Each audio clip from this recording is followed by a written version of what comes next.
오늘 출애굽기 7장 말씀을 통해서 말씀을 깨닫는 지혜와 응답받는 기도의 은총이 우리에게 넘치게 될 줄로 믿습니다.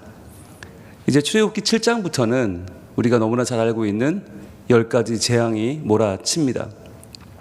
이 세상에 가장 강력한 권력, 살아있는 권력인 바로와 보이지 않는 하나님, 그 말씀의 권세가 이제 충돌하게 되는데, 여기에서 전혀 뜻하지 않게 예기치 않았던 전개가 펼쳐지죠.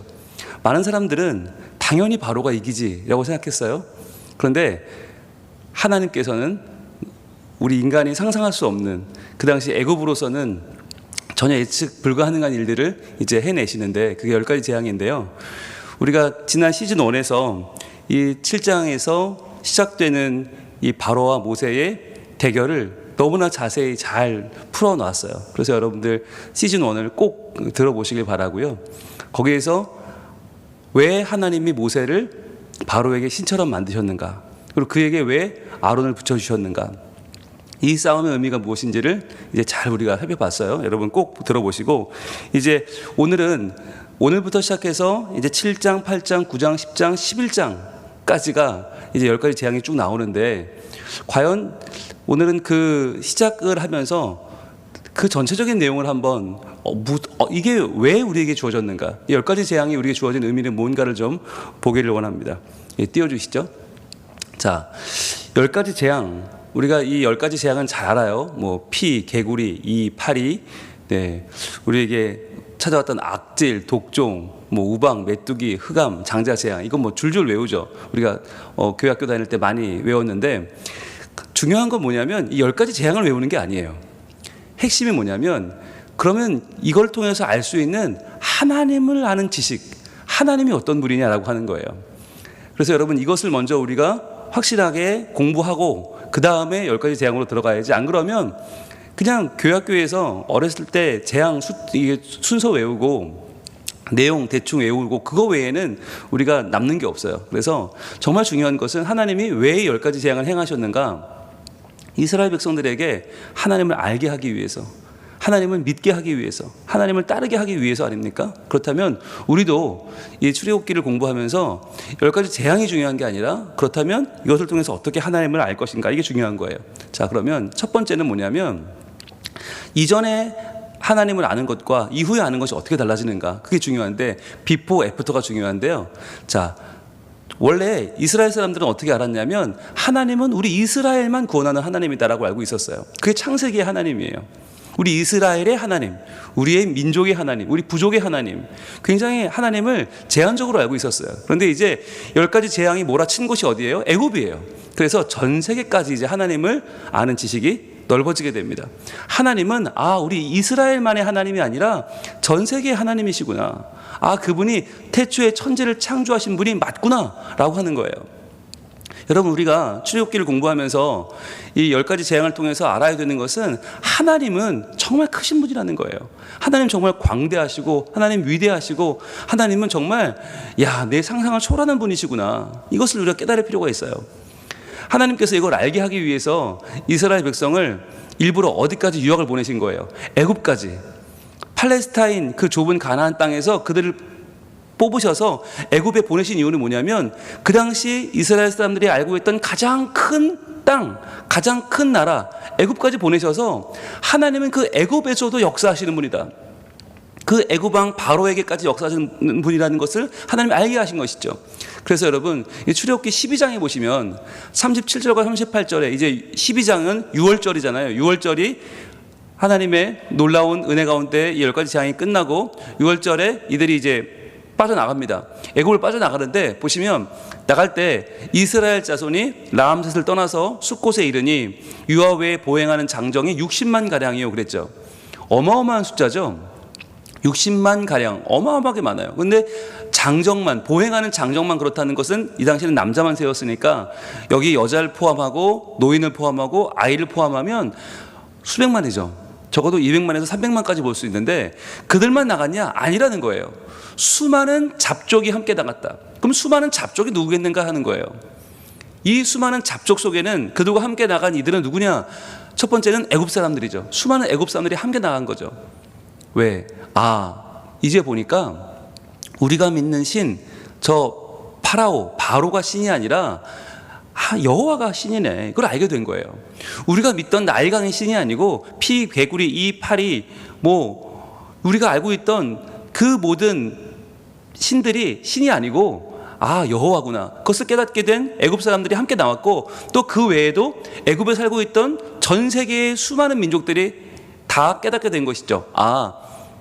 여호와가 신이구나. 우리 함께 나가자. 그리고는 함께 출애굽을 한 것이에요. 그래서 여러분, 수많은 잡족들이 함께 나왔다. 이것은 뭘 보여주냐면 바로 하나님께서 이스라엘만이 아니라 전 세계의 하나님이시라는 것을 그들이 알게 되었다는 거죠.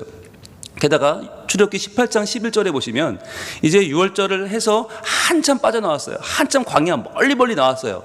그 광야에서 누굴 만나냐면 이드로를 만납니다. 이드로가 누구예요? 바로 모세의 장인이죠. 근데 그 장인인데 이드로는 애굽에 온 적이 없어요. 광야에 살았어요. 그런데 그 광야에 살던 어마어마하게 멀리 18장에 만났는데 뭐라고 해요? 이르되 여호와를 찬송하리로다. 너희를 애굽 사람의 손에서와 바로의 손에서 건져내시고 백성을 애굽 사람의 손 아래에서 건지셨도다. 자, 이것을 어떻게 알았을까요? 전 세계 소문이 난 거예요. 여러분, 하나님이 아무리 큰 역사를 가나안에서 이스라엘에서 행하셨다 할지라도 그것은 거기서만 끝나버려요. 소문나지 않아요. 그런데 애굽이 당했대. 정말?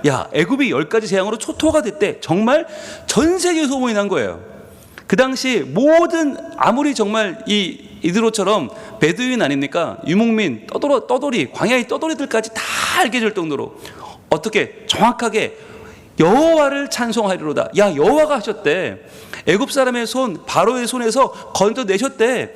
그 자기 백성을 애굽 사람의 손 아래에서 건지셨대. 누가? 여호와께서. 정확하게 알게 된 거죠. 여러분, 이것이 이 학습 효과가 그러면 애굽 사람들 그 잡족에게만 미쳤겠어요? 아니면 이드로 같은 그 해외에 있던 많은 베두인들에게만, 유목민들에게만 있었겠어요? 아니요. 가장 크게 누구에게 있었겠습니까? 바로 이스라엘 백성들이죠. 그 이스라엘 백성들이 그렇구나. 우리 하나님이 애굽보다 크시고 우리 하나님이 전 세계 사람들이 알고 떠는 그런 큰 스케일의 하나님이구나 라는 것을 알게 된 것이죠. 그래서 이스라엘의 하나님만이 아니라 전 세계, 모든 세계에 미쳐서 역사하시는 하나님이다. 알게 된 거예요. 자, 그럼 두 번째는 뭐냐? 두 번째는 그전까지는요, 하나님을 어떻게 이해했냐면 인간 세계만 역사하시는 분이라고 알고 있었어요. 인간 세계만. 아브라함의 하나님, 이삭의 하나님, 야곱의 하나님. 그렇지, 인간에게 하나님은 중요한 분이야. 그러나 자연 만물까지 하나님이 통치하시나? 여기에 대해서는 확신이 없었어요. 인간 세계만 역사한다고 생각했어요. 그런데 여러분 보세요. 그 10가지 재앙이 위아래에 있잖아요. 첫 번째 피, 나일강이 피로 변한다. 나일강은 뭐냐면 여러분 이 전체의 베이스입니다. 애굽의 모든 부와 명예가 나일강에서 나와요. 나일강이 범람하면서 토지가 비옥해지고 거기서부터 모든 곡식이 나오잖아요. 그러니까 애굽은 평생 먹을 거 걱정하지 않는 부유한 나라. 그런데 그 나일강을 피로 쳐버리죠. 거기서부터 시작해서 그 다음에 피, 그 다음 개구리, 두 번째 개구리로 가고 그 다음에 이 파리, 이 모든 것들이 뭘 상징하죠? 그리고 동물들에게 괴질이 나타나기 시작하고, 그리고 독종, 여기서 또 보여주는 게 뭐냐면 모든 동물들, 동물 세계, 자연 만물, 게다가 우박으로 가고 메뚜기로 가고, 메뚜기는 바람이거든요. 모든 바람들, 게다가 흑암까지, 모든 자연 만물, 태양과 달까지, 모든 눈에 보이는 1월 성신까지도 누가 통치하시는가? 하나님이. 그걸 보여준 거예요. 그래서 창세기의 이야기는 창가족기라고 했잖아요. 인간사가 들어있어요. 인간관계가 들어있어요. 아버지와 아들과 손자, 이 인간관. 야곱이 라반에게 속임당하고 이런 얘기들 있잖아요. 라헬과 레아가 서로 막 질투하고 이런 얘기들, 12아들이 서로를 죽고 살리고 이런 인간의 이야기였는데, 하나님의 스케일이 창세기를 벗어나 출애굽기로 오면 확 커집니다. 하나님은 모든 만물을 통치하시는 분이다. 여러분, 그렇다면 그 하나님이 왜 오늘날 우리에게는 역사하지 않으시겠습니까? 왜 오늘날 우리의 모든 문제 가운데 하나님은 살아계시지 않겠습니까? 하나님은 우리의 인간적인 사람을 구원하고 사람을 이끄시고, 그것도 물론 중요하지만 내가 만나는 문제들, 내 만나는 건강의 문제, 물질의 문제, 관계의 문제, 모든 문제 가운데 하나님이 역사하신다는 것을 분명하게 알 수 있는 거예요. 그래서 하나님을 아는 지식이 커져야 된다. 그게 출애굽기의 핵심이에요. 자, 그러면 세 번째는 뭐냐면 마지막으로 하나님을 아는 지식이 이제 우리가 더 확장되어야 되는데 어떻게 확장되는가? 그전에는 구원주로만 알았어요. 하나님 누구냐? 구원하시는 분이다.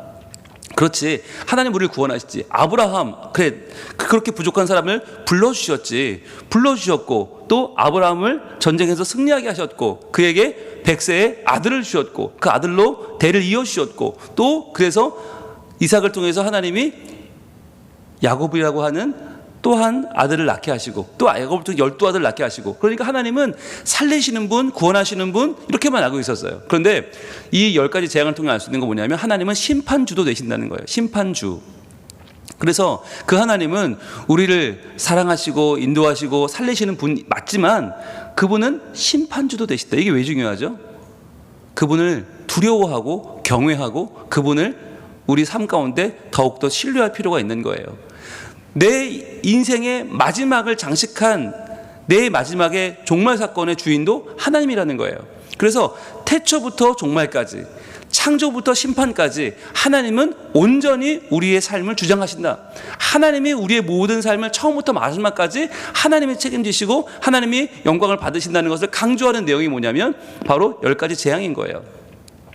그래서 우리가 하나님을 알되 하나님을 바르게 알아야 되는데 그분은 구원주만이 아니라 심판주다. 여러분, 이 이스라엘 백성들이 하나님의 두려움을 알기는 알았죠. 듣기는 들었죠. 뭘로? 노아의 홍수 사건을 통해서 듣기는 들었어요. 근데 이게 워낙 오래된 일이라 이들이 그냥 막연히 아는 거예요. 하나님이 크신 분이래, 두려우신 분이래, 강하신 분이래. 그거 어떻게 하냐? 그랬는데 10가지 재앙이 몰아치는 거 실제로 눈으로 본 다음에 어떻게 돼요? 야, 우리 하나님은 정말 구원 주시면서 동시에 심판 주시구나. 저분을 믿어야 되는구나. 그래서 신명기에서 하나님이 복을 이야기하시는데 복만이 아니라 화도 이야기하십니다. 하나님의 명령을 순종하고 따르면 복이지만 그 말씀을 거역하면 화가 임한다는 거예요. 어떻게 알아요? 바로 이 10가지 재앙으로 분명히 알게 된 것이죠. 여러분, 그래서 심판하시는 하나님은 어디 나와 있다고요? 우리가 배웠잖아요. 공부했잖아요. 요한계시록에 나와 있죠. 요한계시록 16장으로 한번 가봅니다. 요한계시록 16장에는 7 대접 재앙이 나오잖아요. 자, 그런데 이 7 대접의 재앙의 내용이 뭐냐면 굉장히 10가지 재앙과 유사합니다. 여러분, 10가지 재앙은 출애굽기, 모든 이 율법의 시작이고 토라의 시작인 출애굽기에서 나온 내용이 마지막 종말 때에 이루어질 계시록의 내용과 겹친다는 건 뭘 의미하냐면 바로 하나님의 창조주 되심, 그분의 구원주 되심이 심판까지 연결된다는 거예요. 동일하게. 그래서 요한계시록 16장 2절에 보시면 첫째 천사가 가서 그 대접을 땅에 쏟아버립니다. 그때 짐승의 표를 받은 사람들과 그 우상에게 경배하는 자들에게 뭐가 생겨요? 악하고 독한 종기가 나요. 종기. 그 종기가 우리 이 10가지 재앙 중에서 바로 6번째 해당하는 독종에 해당하죠. 네. 여러분, 이런 것들이 그리고 또 5번째 나와 있는 이 동물들에게 일어났던 괴질하고도 연결이 되죠. 10가지 재앙이 마지막 때 다시 한번 등장하면서 보여주는 거죠. 바로 출애굽을 시켜주신 구원주가 오늘날 너희에게 이 모든 심판을 주시는 종말의 하나님이라는 걸 보여줘요. 자, 그 다음에 이어서 3절과 4절에 이렇게 이어집니다. 둘째 천사가 그 대접을 바다에 쏟음에 바다가 곧 죽은 자의 피같이 되니. 이게 첫 번째 재앙이죠. 나일 강이 피로 변하는. 그러면서 바다 가운데 모든 생물이 죽더라. 그대로예요. 셋째 천사가 그 대접을 강과 물 근원에 쏟음에 피가 되더라. 바로 첫 번째 재앙을 떠올리게 해주는 거죠. 그래서 하나님은 어떤 분이냐? 하나님은 우리의 모든 것을 때로는 주님을 따르지 않는 자에게는 저주하시고 심판하시고 하나님의 위엄을 보이시는 분이시구나. 이거를 확실하게 보여주는 게 이 대접의 둘째, 셋째 재앙 아닙니까? 이것이 10가지 재앙과 거의 동일해요. 좀 더 뒤로 가볼까요? 요한계시록 16장 계속 갑니다. 10절과 11절에 보시면 또 5째 천사가 그 대접을 짐승의 왕좌에 쏟으니 그 나라가 곧 어두워지며, 어두워졌다는 게 뭐예요? 흑암재앙이죠. 흑암재앙, 바로 9번째 재앙을 말하는 거 있죠. 나라가 어두워지고요, 사람들이 아파서 자기 혀를 깨물고 아픈 것과 종기로 말미암아 하늘의 하나님을 비방하고. 자, 이 아픈 것과 종기, 이것도 5번째와 6번째 재앙이 지금 반복되고 있는 것이죠. 즉 하나님은 어떤 분이냐, 우리한테 알리지 않고 갑자기 행하시는 분이 아니에요. 어머나 하나님 이럴 줄 몰랐어요, 이런 하나님이 아니에요. 항상 먼저 보여주시고 말씀하시고 우리한테 보여주신 대로 행하시는 분이다. 그래서 출애굽기에 왜 이 10가지 재앙이 나왔나? 바로 마지막 때에 이 재앙들이 일어날 것이기 때문에, 마지막 때에 이런 재앙으로 하나님이 자신의 살아계심을 보여주실 것이기 때문에 우리는 미리 만나는 거죠. 그래서 13절 좀 더 뒤로 가면, 또 내가 봄에 개구리 같은 새 더러운 영이 용의 입과 짐승의 입과 거짓 선지자의 입에서 나오니 그랬어요. 이 개구리가 바로 두 번째 재앙이죠. 개구리 재앙이죠. 여러분, 개구리 재앙 우리가 내일 8장에서 볼 텐데, 개구리 재앙이 뭐였냐면 모든 곳에서 다 개구리가 튀어나오는 거예요. 입에서도 나오고 막 정말 밥그릇에서 나오고 뭐 여기저기 문 열면 나오고 온 사방에 다 개구리가 튀어나오는 거. 그 개구리가 튀어나오는 모습을 마지막 때 하나님이 다시 보여주시는 거죠. 개구리 같은 더러운 영이 용의 입, 이 악한 용에서, 그리고 짐승의 입, 사탄의 입에서, 거짓 선지자의 입에서 이것이 튀어나오면서 깨닫게 하는 거예요. 아, 출애굽기에서 만났던 그 10가지 재앙의 주인이신 하나님께서 지금 우리를 심판하시는구나. 아, 하나님 앞에 우리가 회개하고 빨리 돌아와야겠구나 하는 것을 알게 하시는 장면이 이 요한계시록에 등장하는 것입니다. 자, 여러분, 오늘 3가지를 정리했는데, 10가지 재앙으로 우리가 배워야 할, 또 이것을 붙잡아야 될 하나님을 아는 지식 3가지. 여러분, 이것을 오늘 확실하게 붙잡으시면 앞으로 이 출애굽기를 공부하는 일이 굉장히 수월할 거예요. 첫 번째는 뭐였어요? 이스라엘만 아니다, 전 세계까지다. 하나님은 이스라엘만의 하나님이 아니고 전 세계를 통치하시는 분이다. 하나님의 스케일이 다른 거예요. 하나님을 아는 넓이가 달라지는 거예요. 여러분, 이것이 참으로 중요합니다. 이것이 우리가 하나님을 인식할 때 하나님의 광활함을, 하나님의 위대하심을 우리가 인식해야 돼요. 두 번째는 뭐예요? 인간 세계만 아니죠. 자연 만물까지 하나님 통치하신다. 그래서 하나님은 우리의 모든 상황까지도, 우리의 모든 일상만이 아니라 그 일상을 싸고 있는 모든, 우리 상상할 수 있는 모든 것에 다 하나님의 역사가 임하신다는 거예요. 그래서 하나님의 통치권을 알 수 있고, 세 번째 뭐예요? 구원주만 되시나? 아니다, 심판주까지 되신다는 거예요. 하나님을 알 때 하나님의 한쪽 면만 아는 게 아니라 하나님의 양쪽 면을, 균형 잡힌 면을 다 알아야 돼요. 그래야 하나님을 사랑하지만 또 하나님을 경외할 수 있죠. 그래서 하나님을 친근하게 여기지만, 내 아버지지만, 그러나 그 하나님은 하늘에 계신 아버지이신 거죠. 초월자이신 거예요. 그래서 그 하나님을 내가 믿는 마음으로 섬기고 의지하면서 현실을 이겨내고, 그러나 그 하나님을 통해서 내가 말씀을 오늘 만나고 그 말씀이 내 안에서 역사하는 것, 하나님이 나를 끝까지 구원하시고 또 그분이 마지막 날에 심판주 되심을 믿고 내가 주님을 온전히 믿고 따라가고 신뢰할 수 있는 길이 열리게 될 줄로 믿습니다. 여러분, 이 3가지 우리의 하나님 지식을 분명하게 오늘 정리해 두시면 여러분이 이 출애굽기를 통해서 받게 될 정말 은혜가 더 커지고, 하나님을 아는 지식, 이것이 여러분 능력이에요. 이것이 응답이에요. 우리가 공부했다시피 응답은 상황이 아니라고 그랬죠. 응답은 말씀이에요.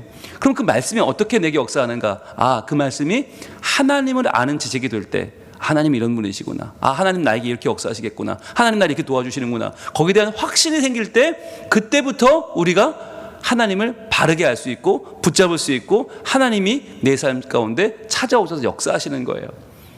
이 3가지 지식을 확실하게 붙잡아서 우리의 일상생활 가운데 하나님을 놓치지 않고 그 말씀을 따라서 주님을 온전히 경외하며 높이며 주님 손 잡고 이 어려움 가운데 일어서는 우리 모두가 되기를 우리 하나님 원하고 계십니다. 기도하겠습니다. 하나님 감사합니다. 오늘 출애굽기 7장 말씀을 시작하면서 10가지 재앙을 시작하면서 과연 이 10가지 재앙이 무엇을 위한 것인가, 우리가 이 재앙을 통해서 하나님을 어떻게 알아야 되는가를 우리에게 먼저 보여주시니 감사합니다.